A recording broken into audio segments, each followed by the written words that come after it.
The world's youngest Nobel laureate isn't resting on her laurels this week.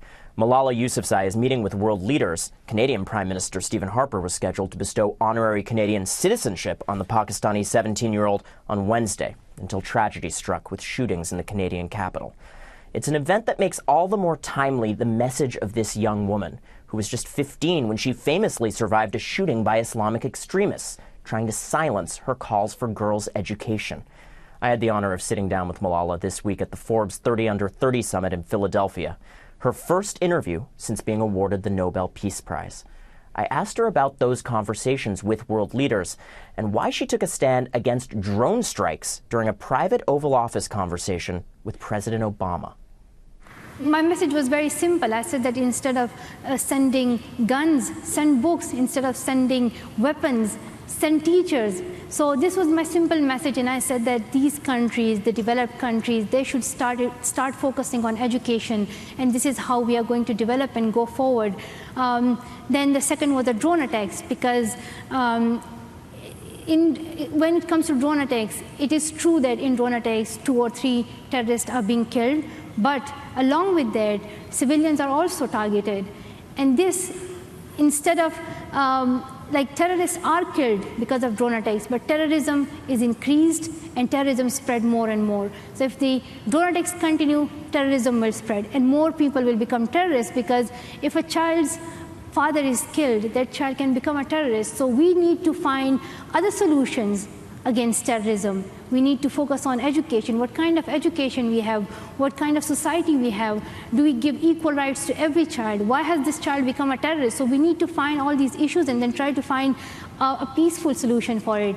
And what did President Obama say to that message? I think answers are usually political, and but the response was quite positive, and I'm hopeful that things will be done. And but when I was in Pakistan, and sometimes people used to ask me, like, what do you say to the Prime Minister? I say I want the Prime Minister to make sure every child goes to school. But I think the Prime Minister wouldn't be able to do it. So I'm not going to request the Prime Ministers anymore. And when I grow up, I'll become a Prime Minister and I'll bring the change. What do you say to the argument that those drone strikes and the Yes. killings of these terrorists prevent the next act of terrorist violence, for instance, against a schoolgirl in Pakistan? Well, it is, as I already mentioned, that it is true that in drone strikes, terrorists are killed. But does it really stop terrorism? That is the question. So you can kill terrorists with drone attacks, but you cannot kill terrorism.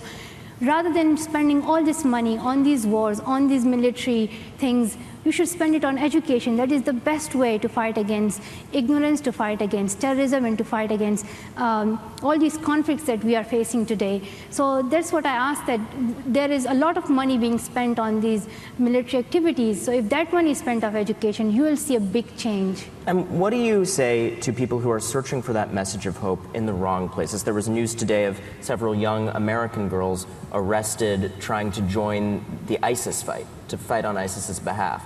A lot of young teenagers are vulnerable to that kind of terrorist recruitment, particularly online.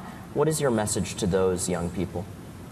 Well, the important part of our life is questioning. We should ask questions. We should have this ability to say why. Because sometimes we are motivated quite easily, and this is what was happening in Pakistan, because you would see a scholar and the scholar would pretend that this scholar knows everything, which might not be true, and would tell people, this is the message, and according to this message in Islam, you have to kill all non-Muslims, or the Shias' views are different to ours, so you should kill all Shias.